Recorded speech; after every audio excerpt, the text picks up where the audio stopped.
Caution. This podcast is designed for mature audiences. We delve into topics surrounding sexuality and intimate relationships in a candid and open manner. Please note that we are not licensed marriage or sex therapists, and the content shared here is intended solely for entertainment and informational purposes. If you are under 18 years old or prefer not to engage in explicit discussions about sex, relationships, or mature language, we advise against proceeding further. However, if you're of legal age and comfortable with such content, feel free to settle in, grab a beverage, and enjoy this episode. Just remember, time flies when you're having fun. Oh, and the stories you are about to hear are true. The names have been changed to protect the guilty. Welcome to Beyond Monogamy, where every episode is a journey of discovery, liberation, and endless possibility. Join your hosts Roger Johnson and Janet Valentine as they peel back the layers of convention, inviting you into a world where passion knows no boundaries. Beyond Monogamy, a podcast that transcends the traditional norms of relationships to uncover the raw, unfiltered stories about the lifestyle.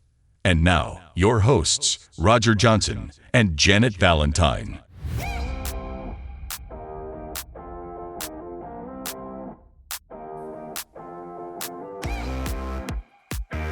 Hey, let's get it started. Welcome to Beyond Monogamy podcast. I'm Janet Valentine. I'm Roger Johnson. I'm Barbie. And Steve may or may not be joining us. It seems a little quiet, but compared to the last podcast we had, that was a great party. I think we should do podcast parties like once a month, where we get some of the guests in and have them discuss that. Absolutely. If you're new to this concept, we're lifestylers. Barbie's retired, I'm semi-retired, and Roger is still flying strong. This is a discussion between us, what's going on in the lifestyle. Our format is we talk about music that we like to play when we're playing. Or what not to play. What not to play, because there's been some of those.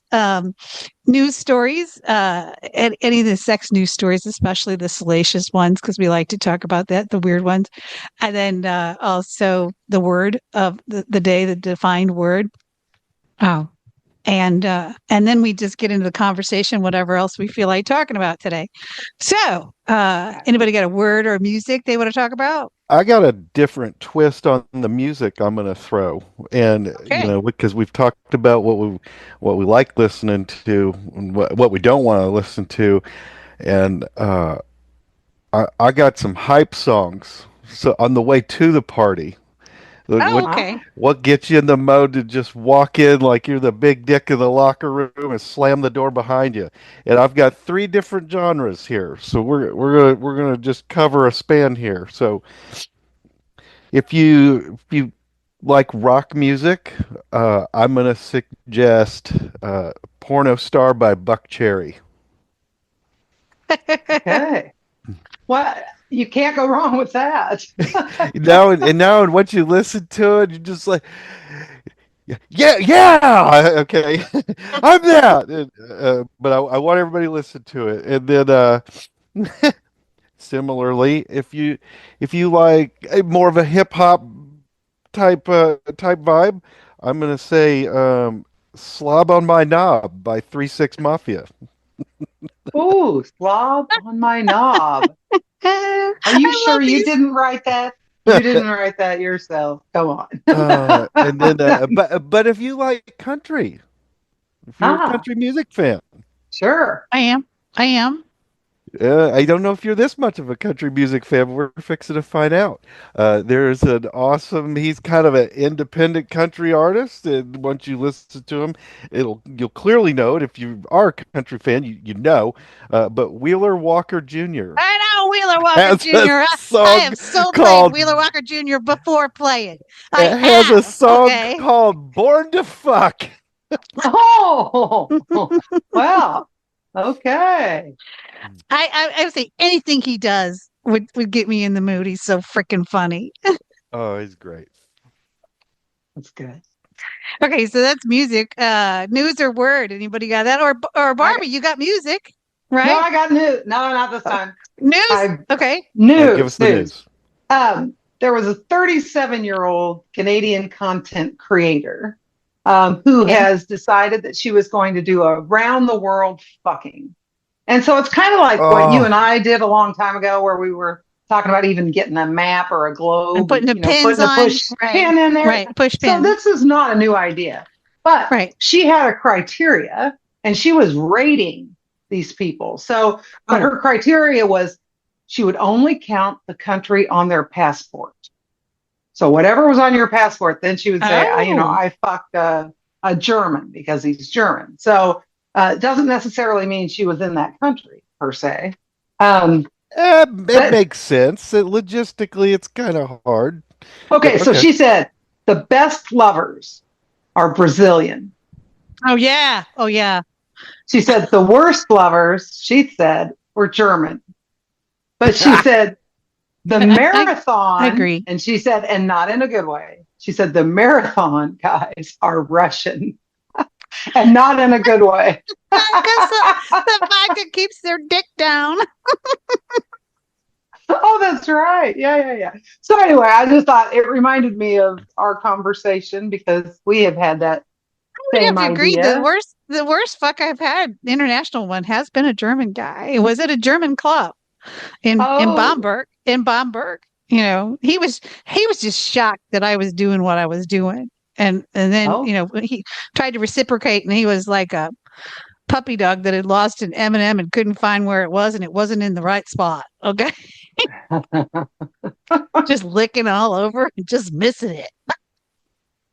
Yeah. But anyway,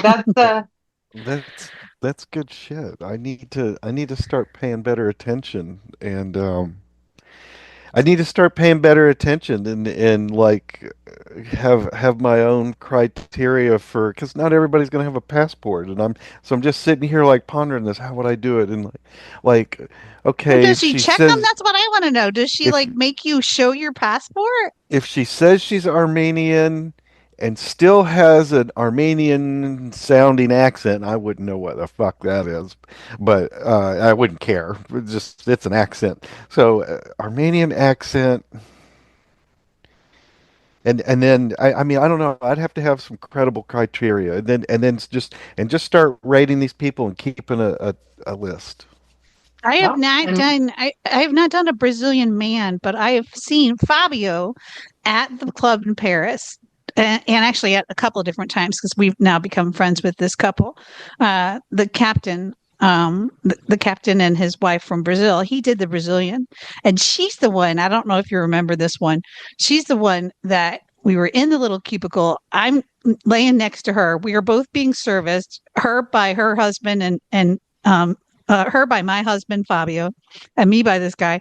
And whatever Fabio does to her hits something that just showers the whole. I mean, it rains like you need a freaking. I needed a raincoat and an umbrella, and I was next to her. Okay, so something she did, and I looked at Fabio, and he just had this liquid just dripping down off of his face and his beard. He has a beard, and it was off of his beard, and I was just like, "What the hell did that woman drink, or where does she have a hose inside of her that got turned on?"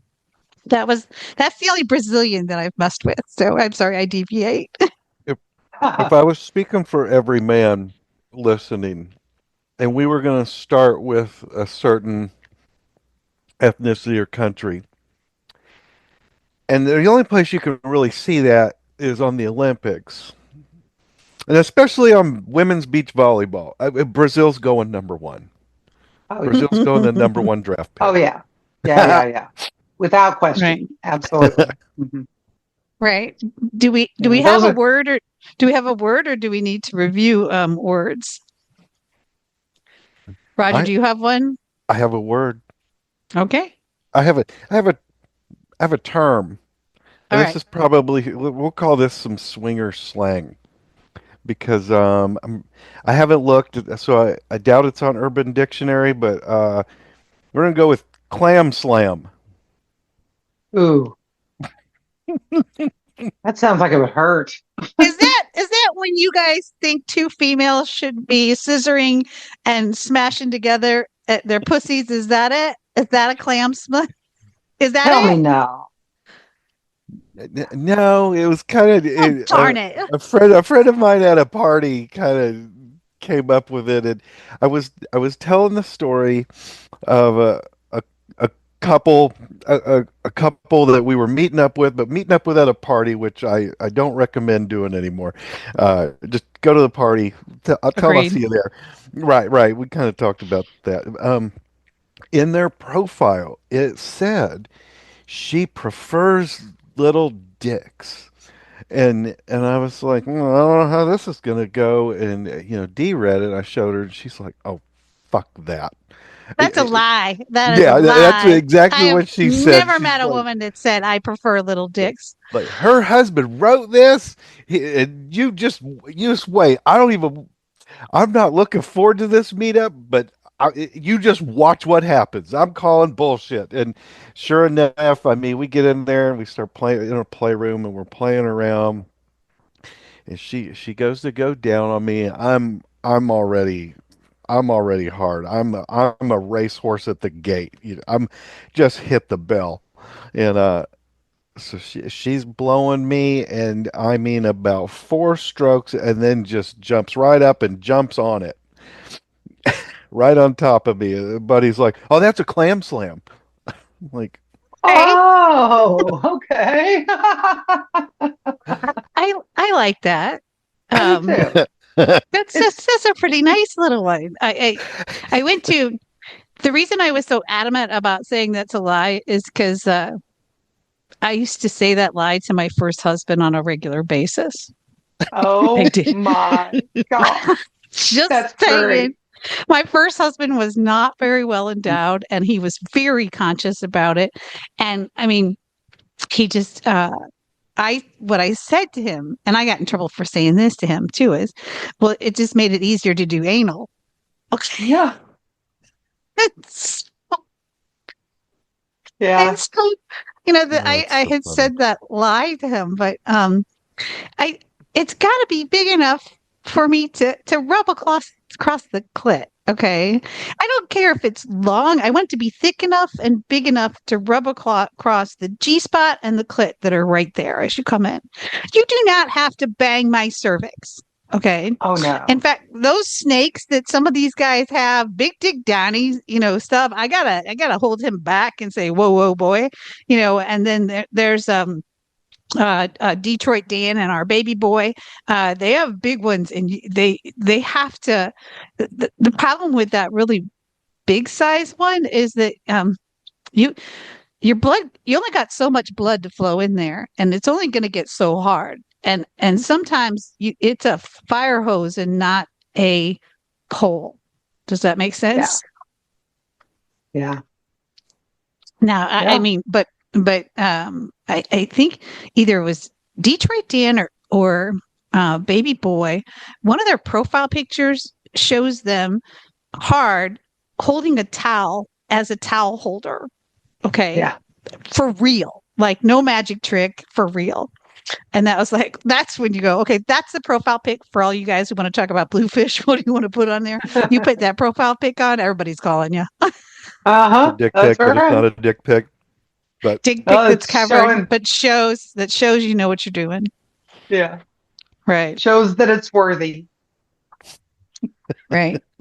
So it's been a while since we talked. Roger, have you had any shenanigans you want to talk about, or do we want to continue the bluefish discussion, or stuff that our Beauregard brought up last week because he was so interesting. If you have not listened to Yeah. that episode, folks, go back and listen to that episode about Beauregard because wow, the stories he Yeah. was telling, I could tell you visually. I saw Barbie rolling on the floor laughing.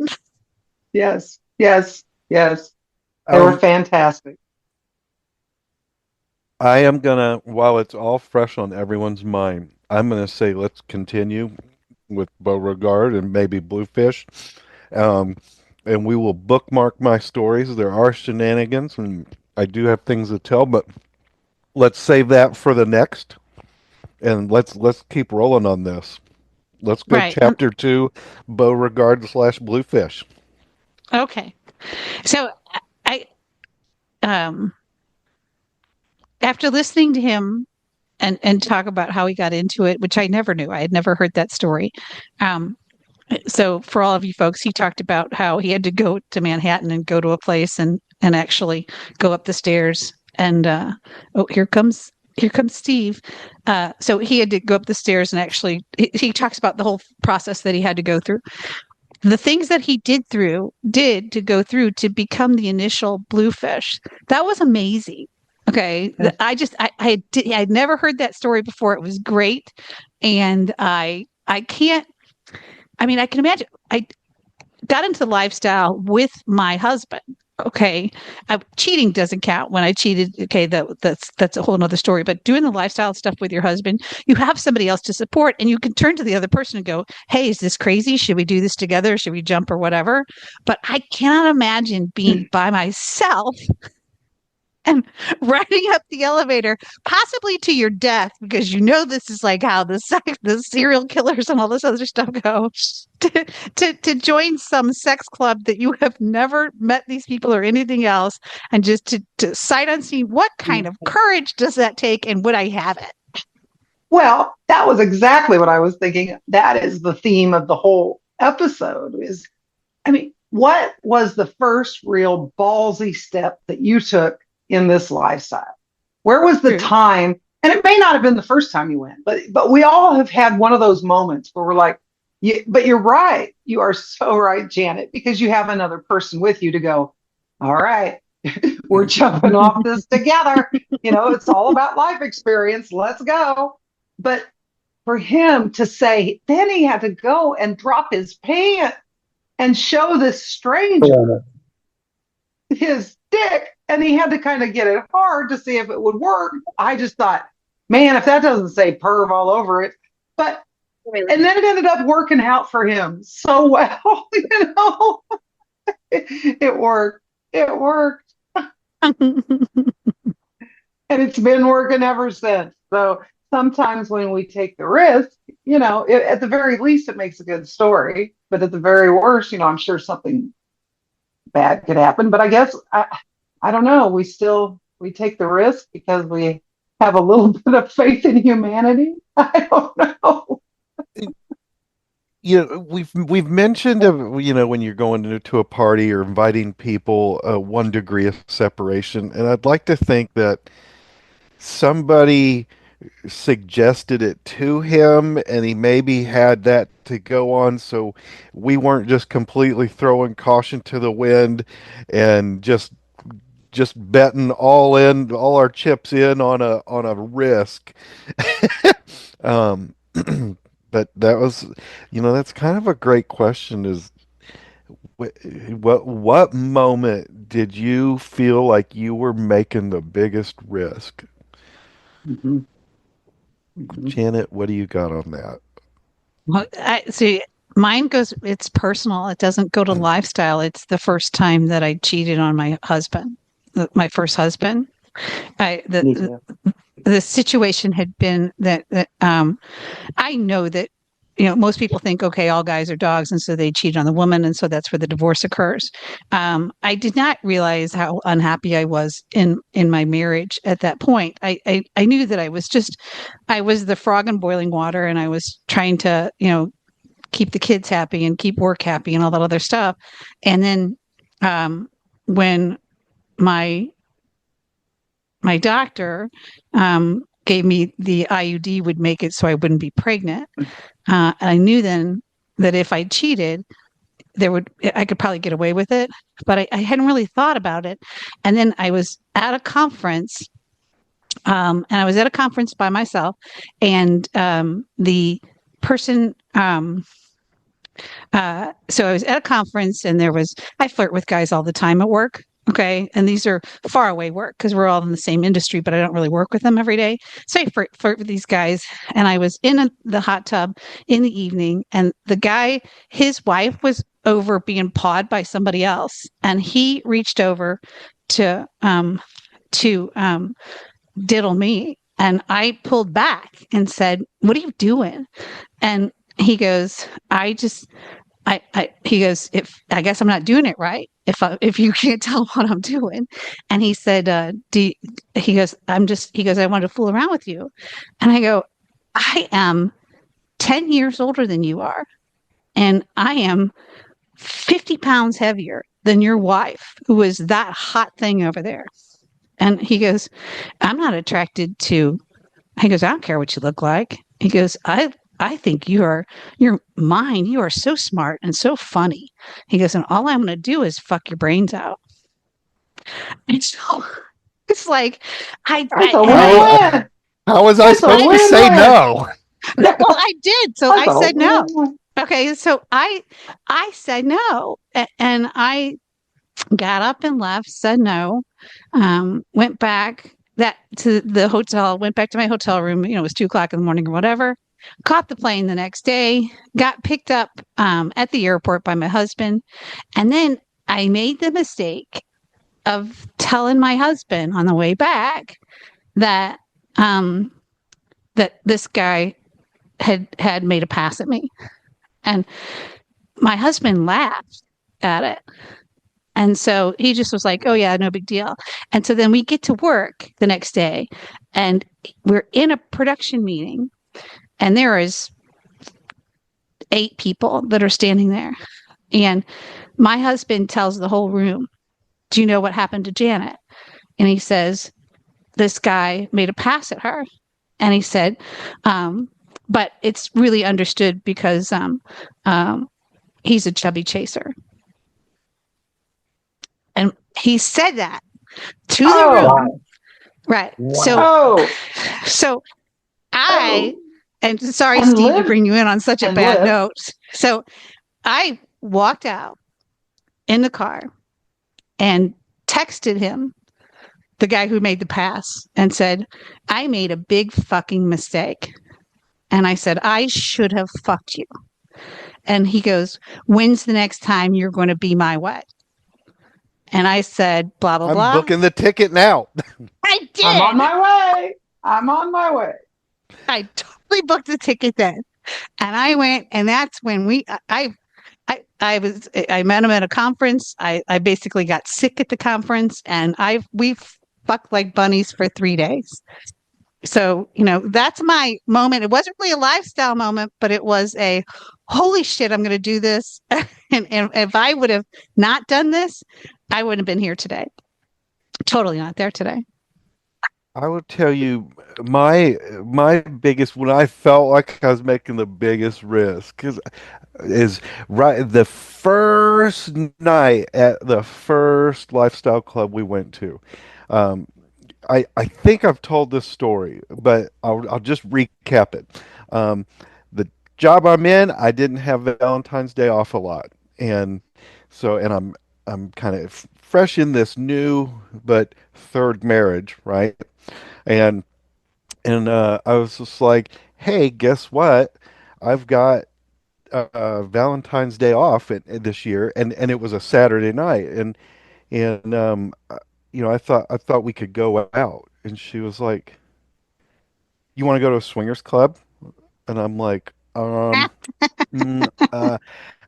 mean, I thought we'd do dinner. I mean, I guess we can. Was that it D doesn't that sound said like that? a bad idea. That had to have been D. That was It D, right? Yep, I'm talking about D. I'm talking about D. And I was I just love her like, for asking the question. this was, well, it was kind of talked about ish, but she had been researching and looking for it and found this club, and so she kind of had it in her mind already, and I was just like, I mean, should we kind of talk about it? She's like, I mean, we can, but you don't understand. I will just totally grab a bitch by the back of her head and just throw her down on your cock and just watch her gag, just and I'm just like, well, I mean, I just I'll try to do my part. I hope it's hard when this happens. And anyway, go have a beautiful dinner. I mean, this is just going like we're in love. We're out to dinner, nice restaurant, Saturday night, Valentine's Day, right? Go to this swingers club and we're checking it out. We're kind of feeling it out. Just okay. Like, I know what we're here to do. Like, when does it start? Yeah, the whole transition. Where does it transition? Mm-hmm. We ended up sitting just sitting in this big group room and kind of at the back, but in a couch, and a girl just kind of pops over and she's talking and looks at Deke. Can I suck his cock? And I'm just like, you know what? This is my third marriage. I know a trap when I fucking see one. Hey, this is a great time for a break. Fellas, are you tired of the same old experience? Need to spice things up? Introducing Dick Dippers, the revolutionary way to bring flavor to your love life. Oh, baby. That's right. Just dip it, dunk it, or drizzle it in one of our mouth-watering flavors, like strawberry daiquiri for a tropical twist, pina colada for that classic sweetness, or go all in with hot fudge sundae, because who doesn't love a little extra drizzle with nuts? Made with 100% edible, body-safe ingredients, Dick Dippers are smooth, tasty, and guaranteed to make every moment delicious. Now that's a treat I can't resist. So why be boring when you can be dippin'? Get Dick Dippers today. Available wherever fine personal products are sold. Not responsible for excessive licking, moaning, or sudden craving for sweets. Use as directed. Satisfaction highly likely.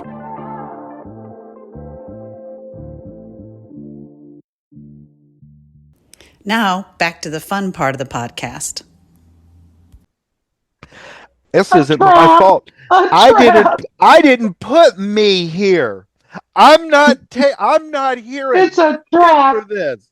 I didn't even get my cock hard. She got it hard. And if this girl's mouth falls on it, not my fucking fault.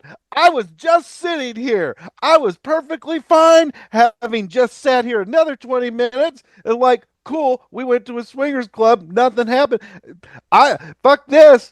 I know how to get divorced. I've already done it twice. I ain't hearing a minute of shit, but no.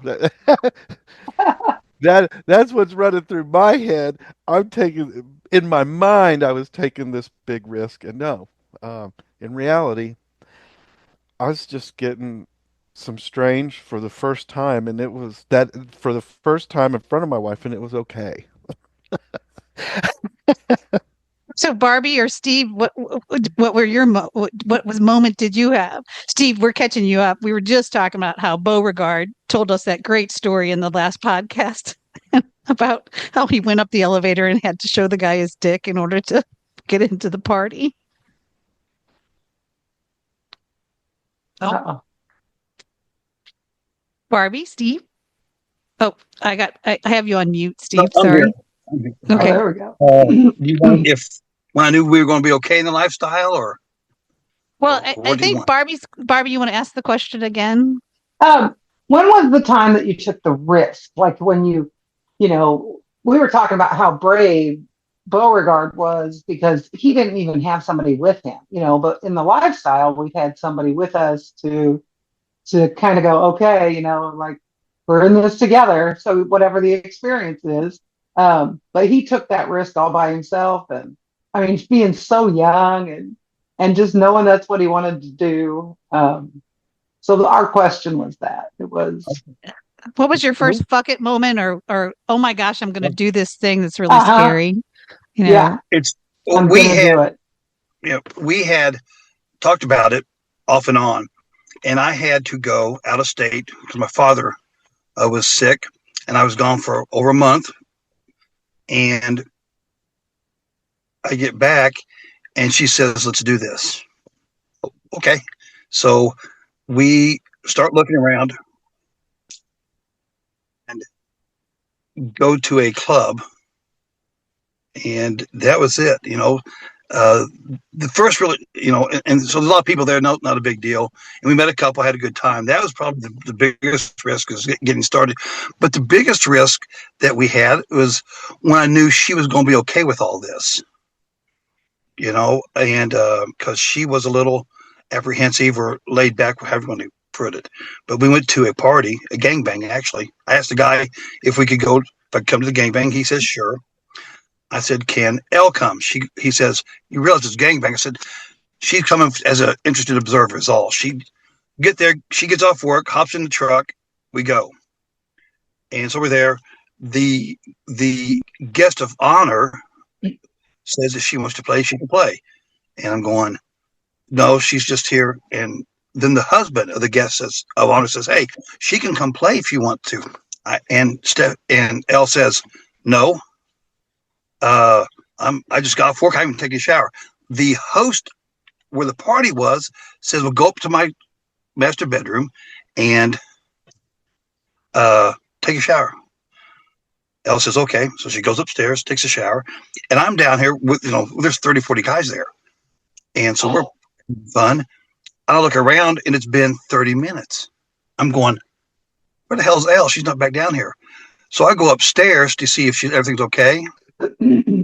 She's upstairs up there having a gangbang of her own. All right. She has 5 guys at the time up there, and several guys had come back downstairs. So I walk up. I said, hi there. She was, hi. I said, you doing okay? She was, I'm doing great. So I turned around and left my ass to go back to the other party. So how I knew it was going to be okay is things are winding down. I go up there, and she is being spit roasted by Beauregard and another BBC. And she just had a blast. So I knew right then and there we were going to be okay.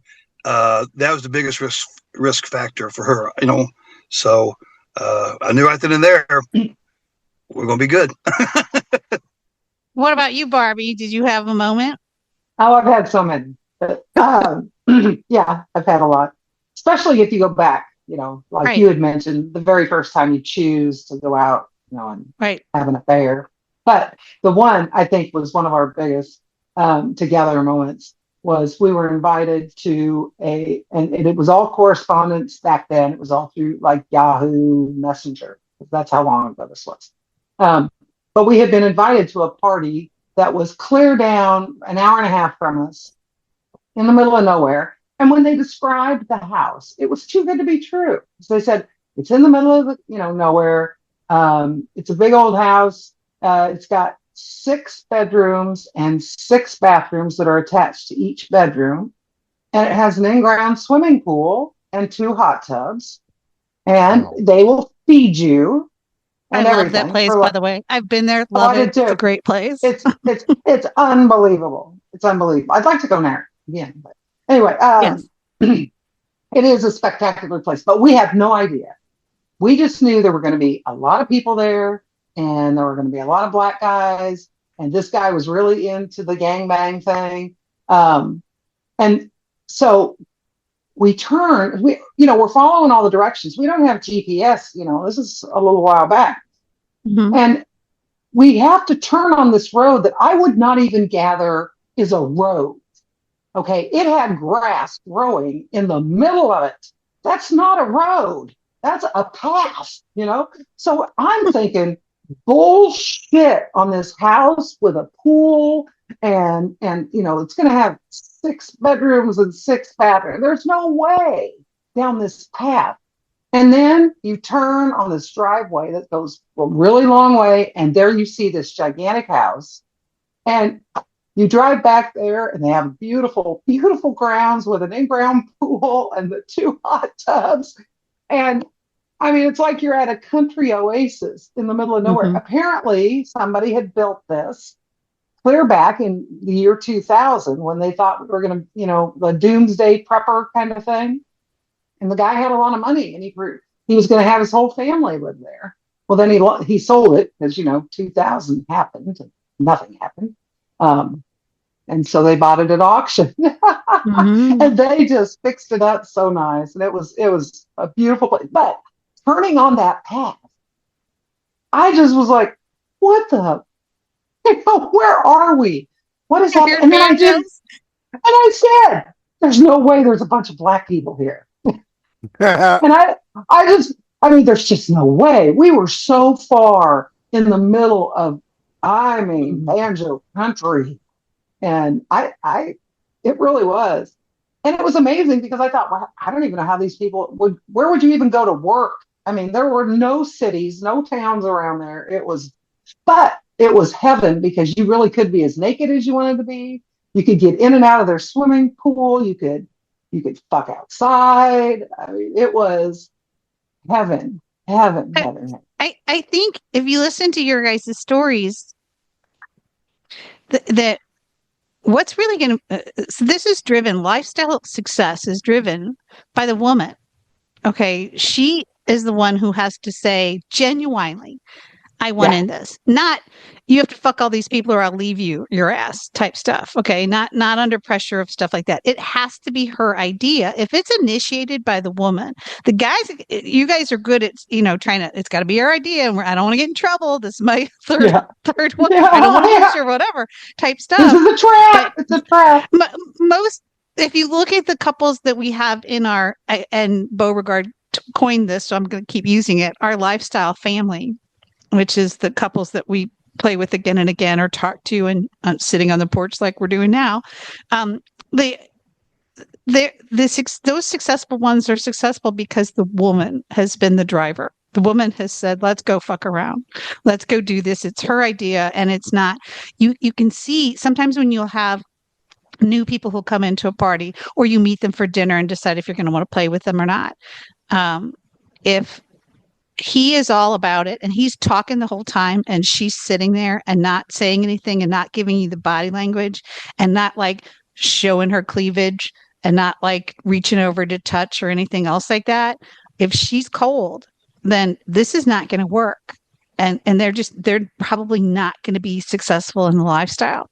It's driven and stays by the woman still being engaged. But it also brings up the problem. A couple of podcasts ago, we have the listener who the massage lady who knows the guy so the wife cannot play anymore, and she has said to him, "You can play." And he wants to be a bluefish. But as we know, they're called bluefish because there are so many of them in the sea. There are so many single guys. I cannot tell you every party that we had. If we listed a party publicly, then you would get 30 to 40 bluefish profiles saying, can I come to this party? Can I come to this party? Can I come to this party? And I've told Big Dick Donnie was the worst at inviting these guys. Okay, that had never been in the lifestyle party, they were not vetted or whatever. He would pick them up at the gas station as he was buying snacks and go, "Hey, there's a big fuck party down the street. You should come." Okay. Yeah, he would. And I know you're shaking your head, Roger, as to what's the big deal. The big deal is they haven't been vetted. And like 100%. one time he brings a guy and the guy has these little, I don't know what I want to, little pock marks all over or whatever. And it was terrible. Okay. You pull his pants down. I'm looking at that thing and it looks like it's got chicken pox. I'm not touching it. How do you know this person? Okay. And why are they here? We kicked that guy out so fast. And Donnie came back again because his wife was so sweet. I let them back in on a regular basis. But back to the guy that's he's got to get into the bluefish stuff, but his wife is not playing. The question is, sometimes that woman is so defeated because she doesn't have the sexual desire. She doesn't even want to go to the party to even sit there while he fucks around. So it's got to be a huge dilemma for him and some of these people where the one part of the couple has said, but I've also been to a party where the woman had ovarian cancer and she had it all removed, and she was just sitting there at the kitchen table, and her husband was running around, fucking around, and I think the difference is they had been in the lifestyle and been active, and then she got the cancer, and then she chose to just go ahead and go to the parties, and he would. I also know of another couple where he had an operation and he could not for prostate stuff can't have the sex, and she still goes to the parties. He refuses to go, even just to talk to us, which is really sad, because I kind of miss him and I would like to talk to him, but we identify by it. But anyway, so I threw a bunch of crap at you guys. Throughout our time, I had a bluefish period, and it was oddly enough when Dee ended up in your area for work. Right, but she was my unicorn. Well, and I'm back here. So I'm in similarly, it was like, hey, we regularly go to that party and a couple others, and you can do that.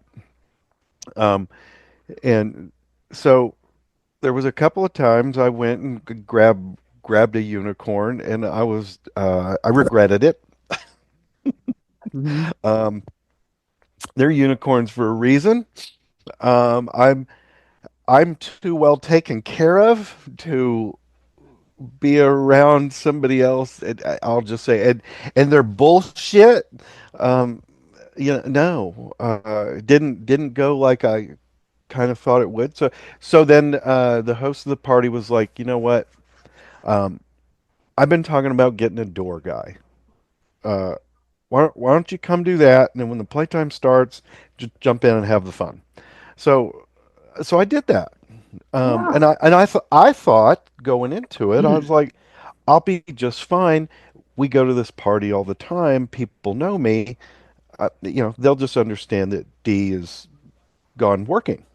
And I was I was seen that way. It was 50-50, which I Mhm. shocked me. There were couples that I knew they recognized me. Like, where's your wife?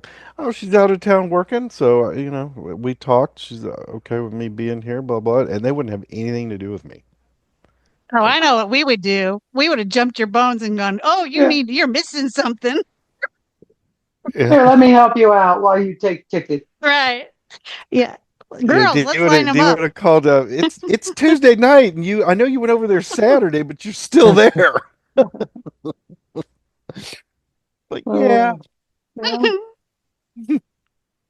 Well, it's a it you get to know the people so that you know that the other half and you know that it's okay with the other half. So it's not that big of a deal. And then you take care of them. I mean, there was a time I think, oh, I know. I got my boobs done. Okay.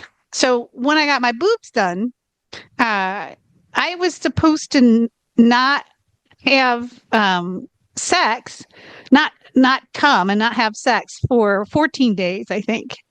But it's your And boobs. um, and I said to the doctor, okay, Not can I titty just, fucking. and I said, can I just tell him to stay away from the boobs? And he goes, no, we're talking about raising your blood pressure up enough to pop the sutures and to do some stuff. No, you can't have All right. sex. Okay. And because I was like, Doc, What you're about with a killing me medic here. who can resuture Right. it? And so these assholes, we decided to have a lake party, and the Friday night was the like 13th day. Okay. So Fabio and I go, we have the party. He's in there fucking around everybody. I am out on the porch bumming. And a couple times guys would come out and start to diddle me and tease me. And I was like, you don't understand. You're gonna kill me. Okay. Yeah, This is that's right. this is not I want to live one more day. Okay. You can wait one more day.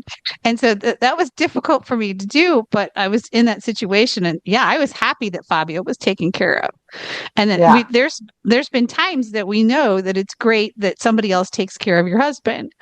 You know, hey, come on Yeah. over here. He hasn't had some in a while. I mean, Exactly. we had a friend that had back surgery, and me and Barbie too went over and took care of her first because somebody had to shave her legs, and her husband wasn't going to do it, so we shaved her legs, and then when we were done shaving her legs, we fucked her husband, and she's like, "Oh, that's going to make it so much happier." It's a win-win. The stuff that What you are do in the friends for? Yeah. lifestyle family. That's it. What are friends for? That was what we What are used to friends say on a for? regular on a regular basis. Exactly. Yeah. But What is that? I'm sorry. What is that famous romance novel author? What's her name? She wrote a lot of juicy, hot books. Anne Rice. I'm just picturing you out on that porch, kind of pouting, reading an Anne Rice book. put totally. The problem is you couldn't get your blood pressure up. That was hell. That was just hell back then. Anyway, I'm sorry. But That was dumb. Go no, ahead. that's okay. Leave me alone. Leave me alone. I It's a great book. I so but for that Bluefish, because I know that he's still listening. There's so many. I don't know the routes in to get into the find your own lifestyle family, but there has to be one in your area, and it has to be. There's got to be some. I would go on to these websites, SLS or Swing Lifestyle or one of the other ones. I don't know who's listing it, where they have parties that are public parties listed, where take your wife, have her go with you, go and have a drink. It's usually a BYOB because they don't want to deal with the liquor license people, so go and bring a snack, bring your booze, and sit and talk to some people, and maybe you'll get lucky enough to find a Maryland like I did, that got me into a couple of different crowds. There's going to be somebody who's nice enough that's going to talk to you about it. And then your wife, it's not like when you go to the parties, it's like, okay, everybody, it's 8:00, let's all strip and lay on the tables and fuck. Okay, that's not what they do at those parties. They have a great and we've tried to find those. Well, I've actually started some of those. And yeah.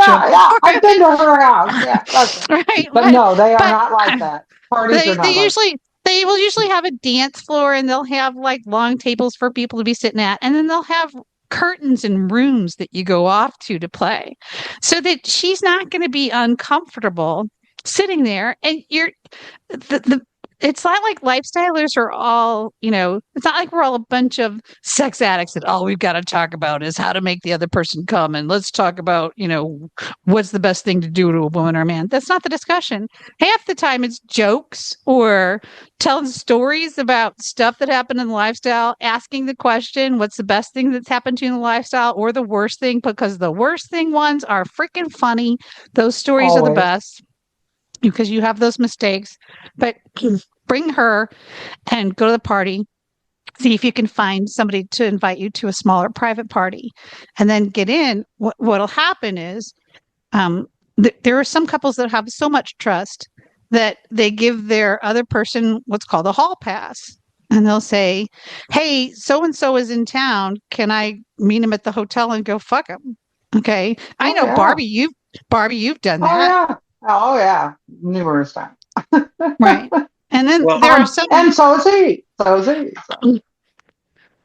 And Steve, I know you're great. You set that up for Elle. Yes. The one thing that people don't realize, I think, who are just getting in, and we are a prime example, and we may have shared this before, but we were in it for 3 months, and we're ready to get out. Because we had not found, we went to every party we could find here at home, and it just was not clicking for us. And we sat down and had a long heart-to-heart. I said, "This is not fun." She goes, "I'm not having fun either." I said, "Let's go to one more party and see what happens." We said, "Okay, fine." And that's when we went out to the backwoods down south and met you and Fabio, Janet. Right. And then the next week, we get a text message and says, "Hey, we're having a party. Would you like to come to our house party?" And it was, it took 3 months, but we found our lifestyle family right there. Yahtzee. And so, exactly, Yahtzee. But so I caution people, don't give up. It's, you got to find that lifestyle family for you, and it may take a while. Because you know what?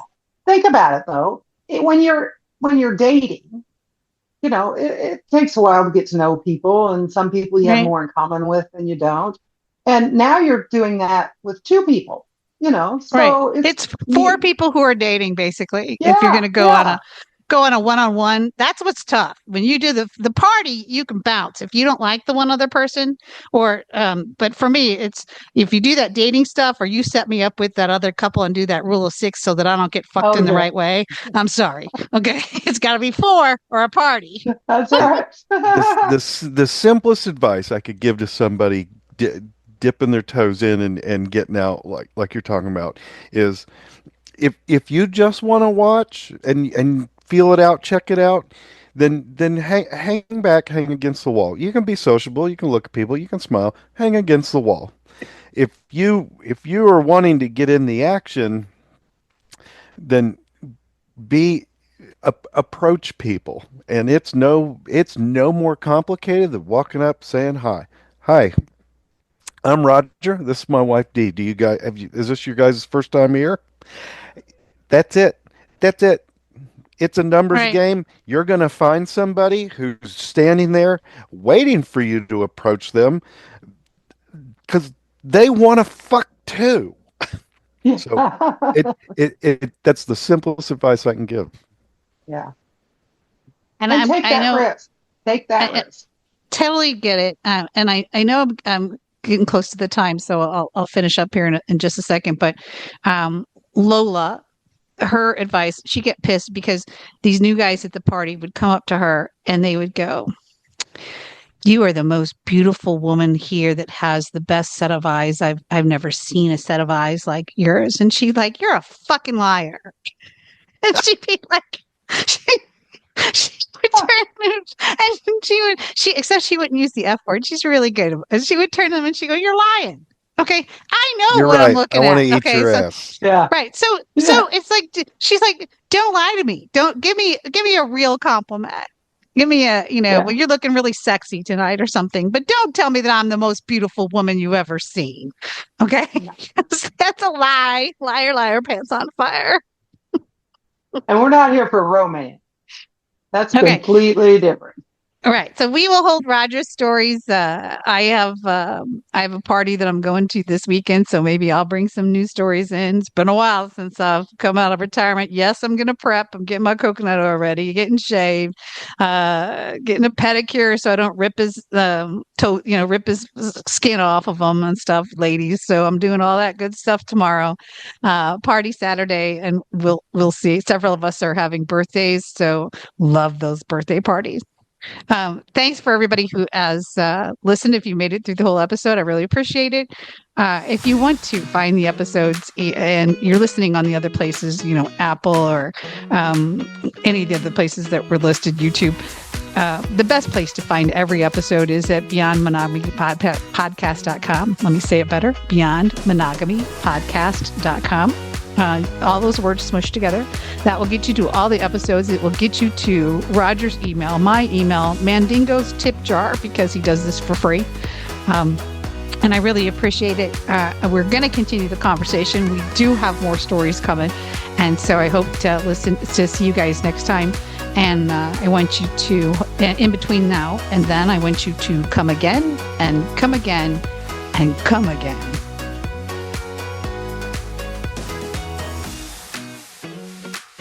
That's it for this episode of Beyond Monogamy.